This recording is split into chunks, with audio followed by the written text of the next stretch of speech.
नमस्कार, न्यूज 24 देख रहे हैं आप और आपके साथ मैं हूं सऊद मोहम्मद खालिद। जी हां, अगर आपसे कोई पूछे कि कोरोना के कौन कौन से लक्षण हैं तो आप क्या कहेंगे? सर्दी, खांसी, बुखार, बदन दर्द, गंध और स्वाद का जाना, यही सब। और ये बातें आज देश के बच्चे बच्चे को पता भी हैं, मगर अभी के वक्त में जो बात बच्चों, बुजुर्गों और खासकर नौजवानों को पता होनी चाहिए वो ये है कि इन लक्षणों के बगैर भी आप कोरोना के शिकार बन सकते हैं। क्योंकि एक ताजा सर्वे में कोरोना के एक ऐसे साइलेंट किलर वेरिएंट का पता चला है जो कि देश के नौजवानों के लिए सबसे बड़ा खतरा है। न सर्दी, न खांसी, न बुखार, फिर भी बन रहे हैं मौत के शिकार। उनका ऑक्सीजन सेचुरेशन सडनली 50 या 50 से कम फॉल हो जाता है और उनको पता नहीं लगता और पेशेंट कोलैप्स कर जाते हैं और इवन डेथ तक देखी गई है। जिनमें कोरोना का नहीं कोई सिम्टम, क्यों उनका भी निकल रहा है दम। जिन लोगों में खून जमाने की, खून का थक्का बनने की प्रवृत्ति जो है बढ़ जाती है, उनमें सडन फेफड़ों के अंदर ब्लड क्लॉट हो जाता है और फेफड़े जाम हो जाते हैं। हैप्पी हाइपोक्सिया का अनहैप्पी वेरिएंट, कोरोना का नया किलर साइलेंट।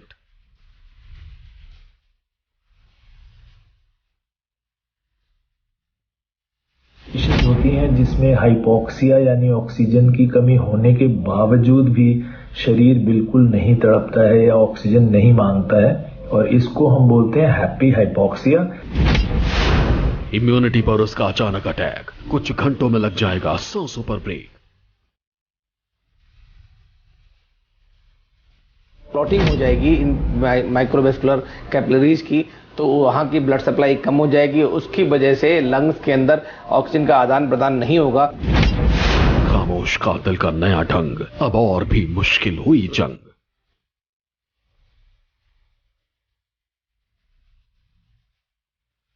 कातिल कोरोना हर दिन पहले से कहीं ज्यादा और भी ज्यादा खतरनाक होता जा रहा है। रूप बदलने में माहिर ये वायरस हर दिन खुद को बदलकर दुनिया भर के लोगों को चौंका रहा है। वैज्ञानिकों को जब भी ऐसा लगता है कि उन्होंने वायरस की गुत्थी सुलझा ली, तब उसका एक नया वेरिएंट उनको फिर पशुपेश में डाल देता है। एक बार फिर यही हुआ है और एक बार फिर कोरोना के इस नए वेरिएंट ने अपने सभी पुराने नियम तोड़ डाले हैं। ताजा खुलासे के मुताबिक देश में कोरोना की दूसरी लहर में मौत के कई ऐसे मामले सामने आ रहे हैं जिसमें मरीजों को आखिरी वक्त तक कोविड का कोई सिम्टम ही महसूस नहीं हुआ।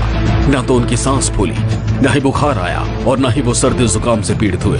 वायरस ने अचानक उनके इम्यून सिस्टम पर धावा बोला और जब तक उनका इलाज शुरू होता तब तक वो गंभीर तौर पर बीमार हो चुके थे। इसलिए अगले आधे घंटे के दौरान हम आपको कोरोना के इस बेहद खतरनाक वेरिएंट के बारे में तफसील से बताएंगे। हम आपको बताएंगे कि कोरोना का नया साइलेंट किलर वेरिएंट है क्या, ये किन लोगों को अपना शिकार बना रहा है, इस वायरस के संक्रमण के लक्षण क्या हैं, इससे तेजी से मरीजों की जान क्यों जा रही है, इस कातिल वायरस से बचने का उपाय क्या है। इसलिए कहीं जाइएगा मत, क्योंकि इस साइलेंट किलर की सही जानकारी और पूरी पहचान ही इससे बचने का सबसे अचूक हथियार है। हैप्पी हाइपोक्सिया, जी हां, कोरोना के नए वेरिएंट का यही नाम है, मगर आप इसके नाम पर बिल्कुल मत जाइएगा, क्योंकि इसका पता लगाने वाले रिसर्चर और साइंटिस्ट ने इसका एक और नाम दिया है, साइलेंट किलर। ऐसा इसलिए क्योंकि मरीजों को पता भी नहीं चलता और यह जानलेवा वायरस उनके फेफड़े निगल जाता है। जब तक मरीज और उनका इलाज करने वाले डॉक्टर को इस वायरस के बारे में पता चलता है, तब तक बहुत देर हो चुकी होती है।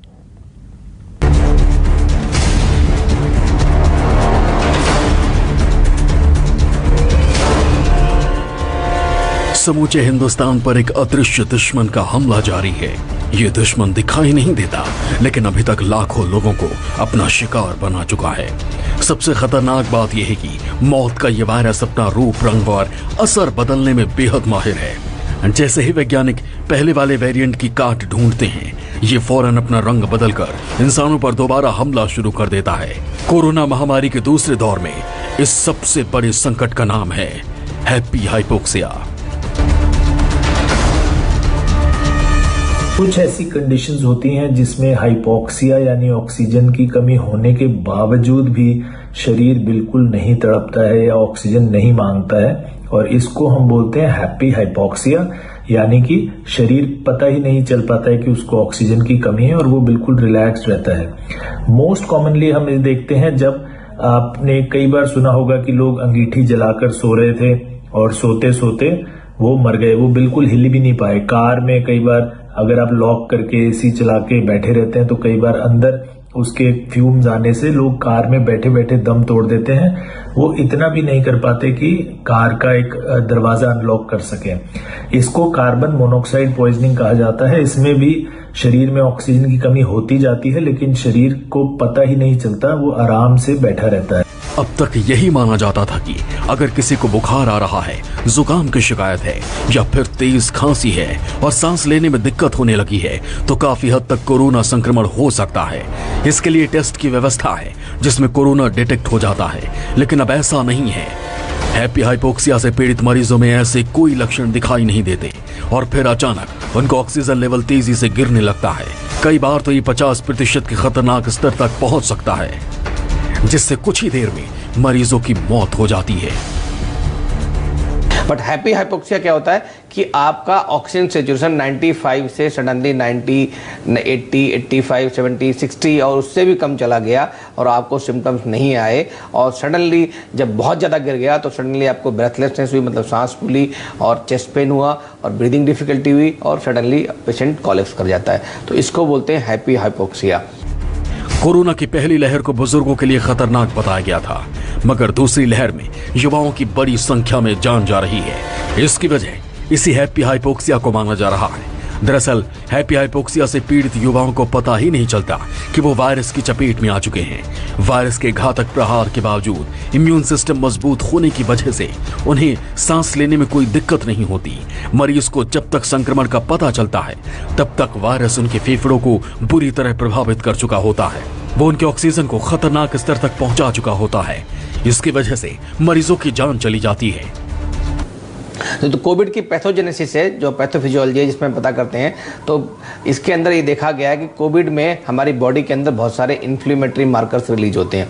जब बॉडी के अंदर इन्फ्लेमेशन होता है, वो होता है कब? जब वायरिमिया होता है, जब वायरस अंदर जाकर रेप्लिकेट करता है। रेप्लिकेट करने की वजह से हमारी बॉडी के अंदर जो इम्यून सिस्टम है उसकी वजह से उसके अगेंस्ट बहुत सारे इन्फ्लेमेटरी मार्कर्स रिलीज होते हैं जो उसको डैमेज करते हैं, वायरस को मारते हैं। कभी कभी ये मार्कर्स जो हैं इतने ज़्यादा बढ़ जाते हैं कि हमारी अपनी बॉडी के लिए भी नुकसानदायक हो जाते हैं। उसमें क्या होता है कि बहुत सारे मार्कर्स क्या करते हैं, हमारी बॉडी की जो कोगुलेशन स्टेट है, जो अंदर रक्त के थक्का जमने की जो स्थिति है, उसको बढ़ावा देती है। और बहुत छोटी छोटी नलियों में जो हमारी आर्टरीज हैं, वेन्स हैं, उनके अंदर थक्के जम जाते हैं। लंग्स के अंदर जो सप्लाई करती हैं बहुत सारी कैपिलरीज हैं, उसके अंदर थक्के जम जाते हैं। तो जो माइक्रोवेस्कुलर क्लॉटिंग होती है उसकी वजह से ये हाइपोक्सिया देखने को मिलता है। कहा जाता है कि कोरोना वायरस कमजोर इम्यूनिटी वाले लोगों को तेजी से अपना शिकार बनाता है, लेकिन हैप्पी हाइपोक्सिया के मामले में सब कुछ अलग है। दरअसल युवाओं की इम्यूनिटी ही बड़ी दिक्कत बनती है, जिस वजह से संक्रमित होने पर मरीज को पता ही नहीं चलता। ऐसा इसलिए क्योंकि युवाओं की इम्यूनिटी एनर्जी मजबूत होती है। 80% ऑक्सीजन पर लक्षण महसूस नहीं होते। हल्के लक्षण के कारण एडमिट करने में देर हो जाती है। एडमिट में देरी मौत की बड़ी वजह बनती है। हैप्पी हाइपोक्सिया शरीर के कई हिस्सों को घातक नुकसान पहुंचाता है। इसका सबसे पहला और सबसे बुरा असर इंसान के फेफड़ों पर पड़ता है। इसके अलावा ये किडनी को भी नुकसान पहुंचा सकता है। कुछ मामलों में इससे इंसान के दिल पर भी बुरा असर देखने को मिलता है। कोरोना मरीजों में शुरुआत में कोई लक्षण दिखाई नहीं देता और वो पूरी तरह ठीक और हैप्पी नजर आता है, लेकिन असल में अंदरूनी तौर पर कई दिक्कतों का सामना कर रहा होता है। लेकिन हैप्पी हाइपोक्सिया की वजह से मरीज को एक सांस लेने में तकलीफ, कमजोरी, घबराहट, पसीना आना, चक्कर आना और आंखों के सामने अंधेरा छा जाना जैसी दिक्कतें होने लगती हैं। मतलब ये कि 2 दिन पहले तक सामान्य नजर आ रहा मरीज एकाएक वेंटिलेटर पर पहुंच जाता है और कई बार नौबत जान जाने तक की आ जाती है। कोविड का एक बड़ा टिपिकल टाइप ऑफ लक्षण है। इसमें यह है कि मनुष्य को पता भी नहीं चलता कि उसकी ऑक्सीजन लेवल नीचे जा रही है, क्योंकि नॉर्मली जब कहते हैं कि अगर आपकी ऑक्सीजन सैचुरेशन नीचे जाती है तो आपको कहीं ना कहीं से कुछ ब्रेथलेसनेस या डिस्निया टाइप की फीलिंग्स होती है, जिससे आप अपनी ऑक्सीजन लेवल एकदम से देख लेते हैं। लेकिन हैप्पी हाइपोक्सिया में क्या होता है कि आपको वो ब्रेथलेसनेस या सांस फूलने की फीलिंग नहीं होती और आपकी ऑक्सीजन लेवल नीचे जाने लगती है। और ये ज्यादातर युवाओं में देखा गया है, क्योंकि कोविड के समय क्योंकि उनकी एडजस्टमेंट या टॉलरेंस कैपेसिटी ज्यादा होती है। हैप्पी हाइपोक्सिया की शक्ल में कोरोना इतना घातक अदृश्य वार करता है जिससे कोरोना जानलेवा साबित हो जाता है। ज्यादातर रिसर्चर्स और मेडिकल एक्सपर्ट्स का मानना है कि फेफड़ों में खून की नसों में थक्के जम जाते हैं। इसे ही हैप्पी हाइपोक्सिया की मुख्य वजह माना जाता है। इन्फेक्शन होने पर शरीर में सूजन बढ़ती है, इससे सेलुलर प्रोटीन रिएक्शन तेज हो जाती है, तब खून के थक्के बनने लगते हैं। इससे फेफड़ों के लिए जरूरत के मुताबिक ऑक्सीजन सप्लाई नहीं होती और खून में ऑक्सीजन सैचुरेशन कम होने लगता है, गिर जाता है और ये बहुत भयावह स्थिति होती है। और इसमें हम एंटीकोगुलेंट और ब्लड थिनर्स देते हैं। अगर मरीज की किस्मत अच्छी है, उसको समय से ट्रीटमेंट मिल जाता है, तो चंद मरीज इसमें से हम बचा भी सकते हैं, नहीं तो ये बचने बहुत मुश्किल होते हैं मरीज।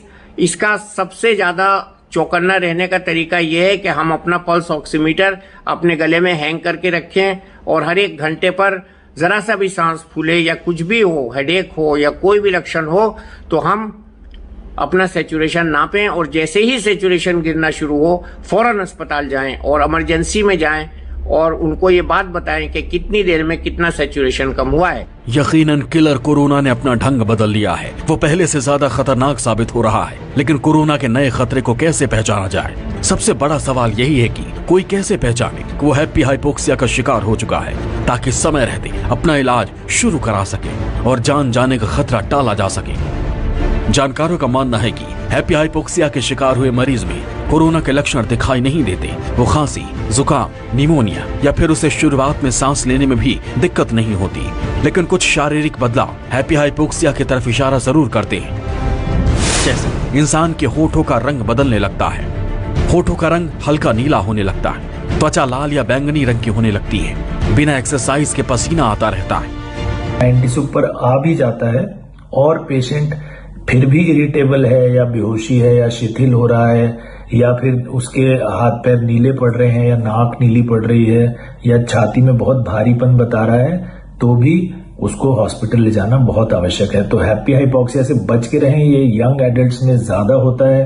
वो लोग मेंटेन करते रहते हैं, उनकी बॉडी स्ट्रांग है, वो काफी देर तक सहते रहते हैं, लेकिन फिर अचानक कोलैप्स करते हैं और तब उनको बचाना बहुत मुश्किल है। तो टाइम से उनको ऑक्सीजन देना बहुत आवश्यक है, टाइम से उनको हॉस्पिटल ले जाना बहुत आवश्यक है। ये वो तमाम लक्षण हैं जो इशारा करते हैं कि मरीज के खून में ऑक्सीजन कम होने लगा है। लिहाजा ऑक्सीजन लेवल माप लिया जाए ताकि सही हालात का पता चल सके और मरीज को जरूरत पड़ने पर तत्काल अस्पताल में भर्ती कराया जा सके। अगर किसी को भी थोड़े भी सिम्टम्स हैं, कोविड के, बुखार है, गला खराब है, खांसी है, शरीर में दर्द है, तो एक पल्स ऑक्सीमीटर लेना बहुत आवश्यक है।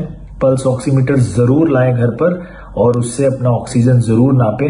अगर ऑक्सीजन 90 से कम है तो तुरंत घर पर ही एक तो ऑक्सीजन कॉन्सेंट्रेटर लगाएं या ऑक्सीजन सिलेंडर लगाएं, और अगर वो नहीं अवेलेबल है तो हॉस्पिटल जाएं।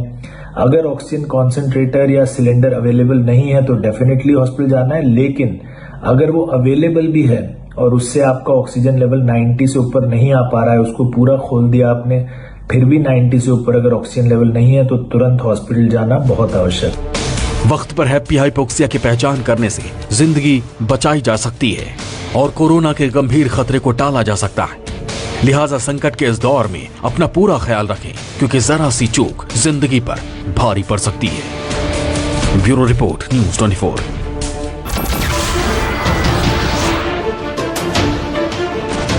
नमस्कार, मैं हूं मानक गुप्ता। अगर आपको हमारा ये वीडियो पसंद आया हो तो इसे लाइक और शेयर जरूर करें, और हां, हमें सब्सक्राइब और फॉलो करना ना भूलें ताकि आप देश और दुनिया की कोई खबर मिस ना करें। तो जुड़े रहिए हमारे साथ और देखते रहिए न्यूज़ 24।